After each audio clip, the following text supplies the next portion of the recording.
It's not just music. It's a culture in the making and a culture in the spreading. Welcome back to the Faith Perspective. And today I'm delving into this idea that what we listen to today is not just music, but Zambian culture being reflected as to where we are as a people, but also a new culture being transmitted.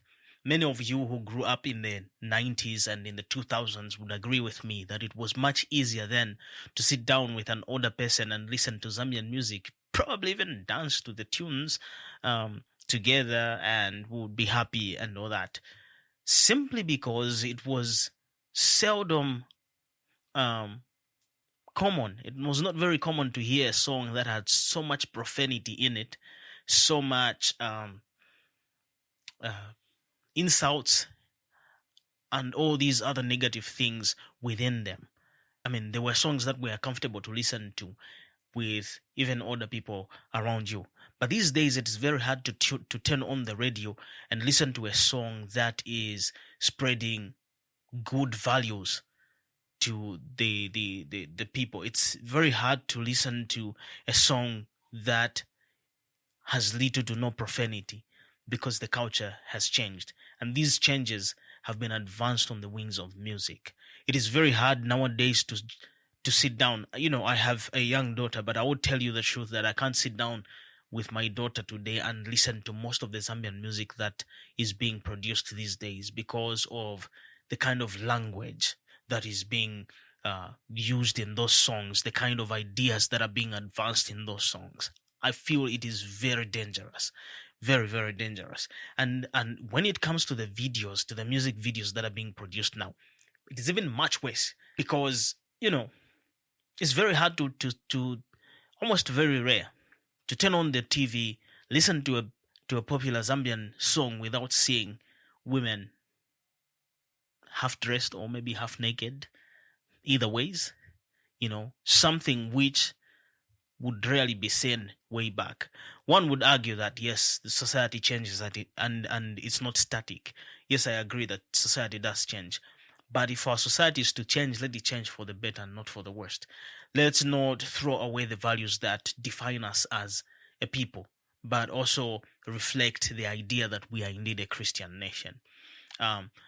So coming back to the idea of the music not just being music, but vehicles through which the new cultures are being sort of supported or perpetrated. Some of the areas that I'm going to highlight in terms of how I feel that the Zambian music landscape today is kind of advancing a new culture in terms of the dignity, the values that we have so long espoused, and the values that define us as Zambians. The first one being the idea of dignity, especially for the woman's body. Now, you would agree with me that there are not so many music videos or songs that were produced between the 2000s and the 1990s and 2000s that, would kind of degrade a woman, both in their lyrics and in their videos. It would be very rare to see a Zambian music video with women half naked or disregarding the very thing that we would consider as dignified. It would be very rare. A long time ago, we used to consider, or we used to view something like a woman showing her belly button with kind of a disregard and saying, well, that is a dignified part of the body. But many other dignified parts of the body now are being exposed for the whole world to see in these music videos that are being produced. And so I asked myself the question, like, how did we change? How did we shift from a point of viewing the woman's body or even the man's body as something that is dignified to something that can be just displayed publicly for everybody else to see? And much worse, when you look at the performances, especially the live performances of these people, what you will see is, people portraying themselves in such a manner that suggests that this body now no longer has value. Everyone can access it at any time. The second thing that I see in this music, in both the lyrics and the videos, is this idea of the redefinition of certain virtues such as love. Now, love has become something that um, can be bought with money. Love has been reduced to something that you can actually put a tag on, something that can be bought. If you have enough money, you can actually buy a woman's love. And trust me, I can provide you a lot of songs that speak to this idea. And anyway, not to mention any names, but that's one of the ideas that is being perpetrated in these songs. And in so doing,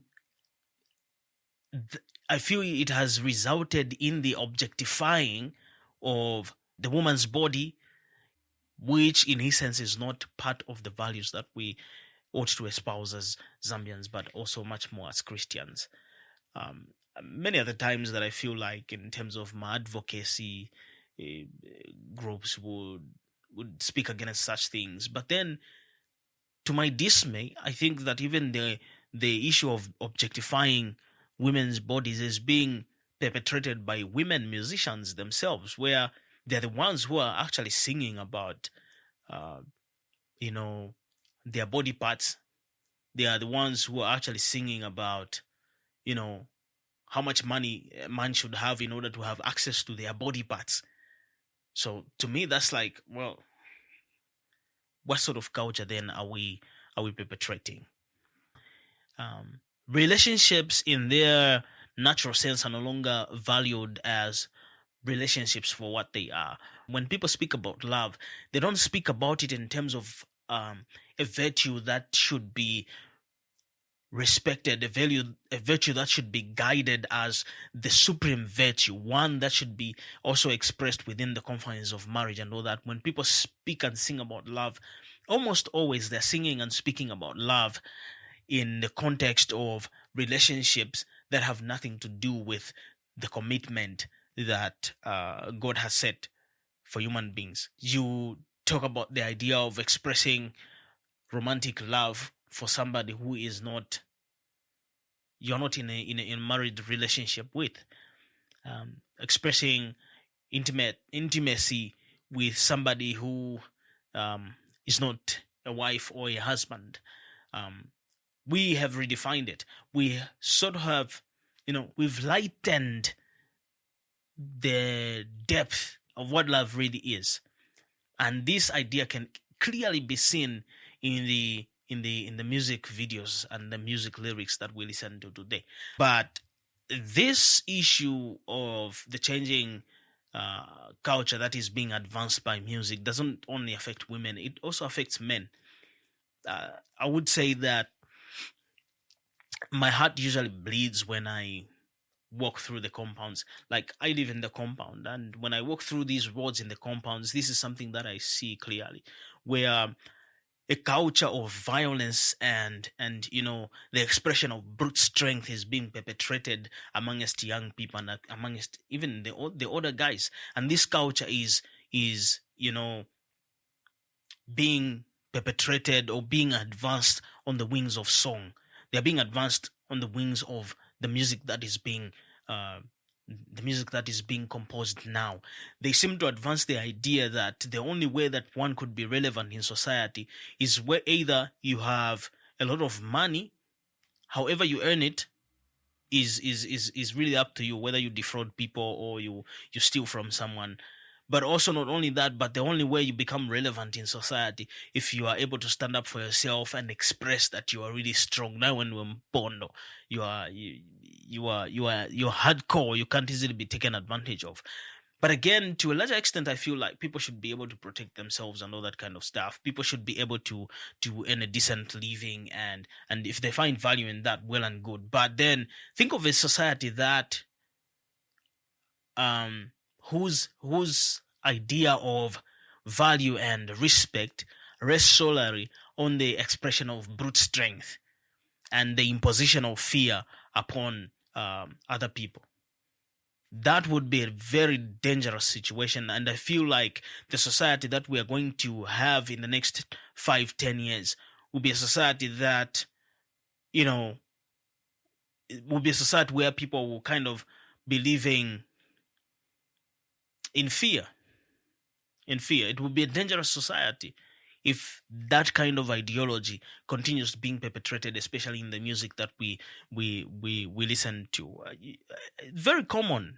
You find that over a small thing, young men would be there beating the sense out of each other. I'm like, well, as civilized individuals, you could easily sit down and talk, but then, there's this culture again that is pushing and telling them that brawling and brawling is the only way that the other person is going to respect you. It's like, no, you can have a dialogue. You're civilized individuals, and so that's one of the other ways. So that's one of the most common ways that I see the lyrics of this new Zambian music affecting young men, where they're telling the young men that, you need to be brutal, you need to be violent. There are many songs that talk concerning those kinds of things. I'm not here to point out at any person and say, oh, that's the musician that is doing this. I mean, we all listen to Zambian music at some point, whether you're in a bus, you like it or not, whether it's intentional or unintentional, you get on a bus or in a car, on a taxi or what, there will be music on the radio, and you listen to these kinds of things, and you will agree with me that these are actually true. There's a new culture that is being perpetrated. And I would tell you that a long time ago, music was really utilized to reflect the values that we have as Zambians, ranging from the ills of society to advocacy for certain things such as rights and many other things. In times like this, for example, when things are clearly hard, you would have people sing songs of the likes of, Tomato Balunda, you during times of politics, you would have people sing Viva la Vito and all those kinds of things. You would have people addressing the common issues of society using the music. But now it's very rare to hear somebody, use music to such an end. But instead, they're advancing a culture that degrades women. They're advancing a culture that, misleads young men. It misleads young men. It rids young men of being growing up into responsible adults and fathers to these not so useful members of the society. And you wonder, what kind of society are we going to have in the future? And so my observation here is that music as we know it can be a very, very, very strong vehicle, very strong tool that can be used to influence the minds of people, that can be used to influence the values of people, that can be used to drive the culture into a certain direction. And if not used properly, actually, it can bring about so much harm. And what makes even this thing easy is that these musicians and celebrities are actually role models to most of these young people. And we look up to them, and whenever they say or do something, it's something that we follow, And that even makes it more easier for this culture that is being perpetrated to advance at a greater speed. So even the next time when you listen to a song, ask yourself a question like, what is this song really saying? Is this song trying to advance a particular ideology in me or not? And most likely the song is advancing a particular ideology. Give an example of hip hop in the West. This type of music was used immensely amongst the black community. In fact, it's usually not considered as a musical genre anymore. It is considered as a culture. And we know the plights of the black people are embedded into the lyrics of this music, the advocacy and all that. But then it seems to me that also within that same advancement of the culture, there are other things that I would consider as vices that are being that have been perpetrated, that have been transmitted, that have been promoted, like the use of guns and violence. And this is no different in Zambia today. Zambia today is actually sitting on a time bomb, if I may say, culturally. It's sitting on a cultural time bomb, which, if it explodes, will lead into a very dysfunctional culture. And this cultural time bomb has been set up by the Zambian music landscape.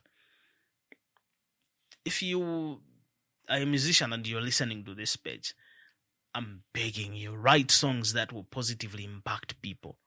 Unlike writing songs that promote violence, that promotes moral degradation, that promotes, you know, all these other vices, uh, especially amongst the young people. You are creating a society. You are advancing certain values. It's not just music that you are singing. You are advancing a culture. What culture do you really want to see?